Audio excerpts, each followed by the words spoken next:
Welcome back, guys. I hope you're having a beautiful day. We're once again reading some more Entitled People today, and it's going to be so fun. Absolute unbelievable stories that are so entertaining. And yeah, I'm very excited for this, and I hope you guys are too. As always, thank you for the support. Everything is going so well on the channel. It's been such a good year for the channel, and I'm so excited for next year. And yeah, thank you for being here, guys. And with that being said, let's get straight into it. Time for some Entitled People.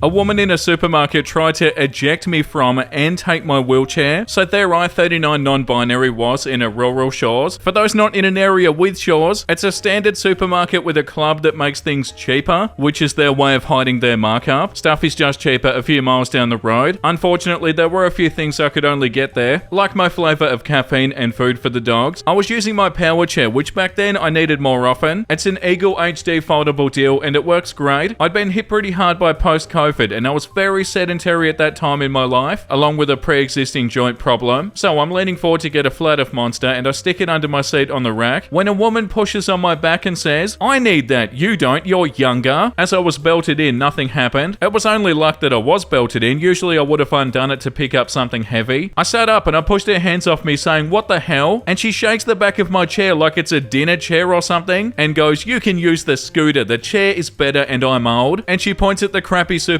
scooter that she's using. I stare at her in total shock for a moment and say, "This is my wheelchair, get away from me. You can't use personal stuff in supermarkets. Give me the chair." She started like shaking it with each statement. So at that point, I just hit the maximum speed on my power chair and I took off, ripping it out of her hands. It was either let go or be dragged on her face because she clearly wasn't super steady and needed a scooter herself. And we're off on the dumbest chasing creation, mostly because supermarket scooters go slower than any other mobility device. I buzzed over to the service desk and I cut the line and said, "I'm sorry, I'm really sorry, but there's a woman following me and trying to push me out of my chair and take it. And from behind me they can hear, 'Get back here!' and the most wheezy buzz of the slow scooter." In the moment, it was really enraging that she was being so entitled and frustrating, and I just wanted to get my dog food and leave. But in memory, it was the funniest thing I've ever seen. They let me into the little back office area, and they and the whole line of people waiting just sort of watched as she came over, and it took so long. The scooter was so slow, and she's yelling about how I don't need the chair and how she should get it because she's older and more disabled. It takes like a full 20 seconds for her to get from one end of the store to the other, and everyone is just staring as she rides full glory at like 0.0001 miles an hour with her face red and her glasses hanging off one ear. So she finally gets to the desk and they calmly explain that the wheelchair isn't store property, and if she tries to steal from another customer, they'll have to call the police. She starts shouting at the employees that she knows full well that you can't bring personal equipment into the supermarket, so they're lying. And the other woman behind the counter with a bit more attitude, "Lady, why do you think we care if you bring a wheelchair into the supermarket?" At this point, I think like something either clicked or she just realized that an entire line of people were staring at her, and not kindly. She suddenly asked where to find the artichokes. I almost coughed on my own spit. The worker just stared back and pointed back from where the woman had come and said,